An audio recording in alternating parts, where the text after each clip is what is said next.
अब बात करते हैं काली कमाई के धनकुबेर सौरभ शर्मा की। उनके घर लोकायुक्त का छापा लगातार जो पड़ा वो सुर्खियों में है, लेकिन यहां छापा मारने वाली लोकायुक्त की टीम भी अब चर्चाओं में आ चुकी है। दरअसल छापेमार कार्रवाई के दौरान लोकायुक्त टीम ने सौरभ के घर से कैश और आभूषणों की कीमत समेत कुल 7 करोड़ 93 लाख रुपए की बरामदगी बताई थी।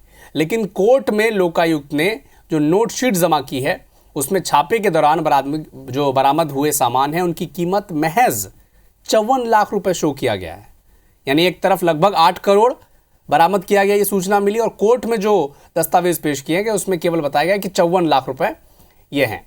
हालांकि लोकायुक्त ने इसे लिपिकीय यानी जो लिखावट में त्रुटि होती है इसे बताया है, और फिर एक बार फिर से आंकड़ा जारी कर बरामद कैश और सोने हीरे के आभूषण की कीमत करीब करीब 7 करोड़ 93 लाख रुपए बताई है।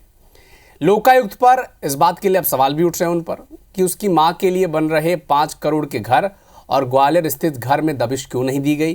तो लोकायुक्त पर भी अब सवाल उठ रहे हैं कि पहले तो जो जब्ती की गई थी आभूषण और पैसों की उसकी कुल कीमत 7 करोड़ 93 लाख रुपए थी, लेकिन जो दस्तावेज पेश किए गए उसमें 54 लाख रुपए बताए गए।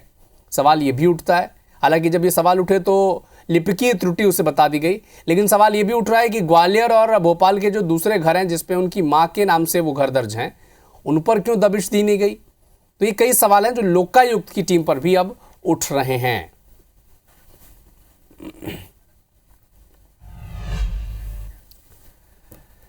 पिछोर से भारतीय जनता पार्टी के विधायक प्रीतम लोधी का एक बड़ा बयान सामने आया। वो कह रहे हैं कांस्टेबल सौरभ शर्मा के ठिकानों पर छापे के मामले में कि इशारों ही इशारों में उन्होंने पिछोर से पूर्व विधायक केपी सिंह पर बड़ा जुबानी हमला बोल दिया। प्रीतम लोधी ने कहा कि सौरभ शर्मा के पास से पकड़ी गई सारी कमाई हमारे पूर्व विधायक की है, नाम नहीं लिया। प्रीतम लोधी ने कहा कि हमारे पूर्व विधायक ने पिछोर का पूरा खजाना खाली कर दिया है। प्रीतम लोधी ने कहा कि सौरभ शर्मा पूर्व विधायक का दत्तक पुत्र है। डीएनए टेस्ट करा दिया जाए तो सच सबके सामने आ जाएगा। कांग्रेस ने लोधी के बयान पर पलटवार किया। कांग्रेस प्रवक्ता आनंद जाट कह रहे हैं कि मामले से ध्यान भटकाने के लिए बीजेपी ने विधायकों को आगे कर दिया है। इस तरह के अनाप शनाप बयान वो दे रहे हैं। ये सारी कमाई जो सौरभ शर्मा के पास पकड़ी जा रही है वो हमारे पूर्व विधायक की है।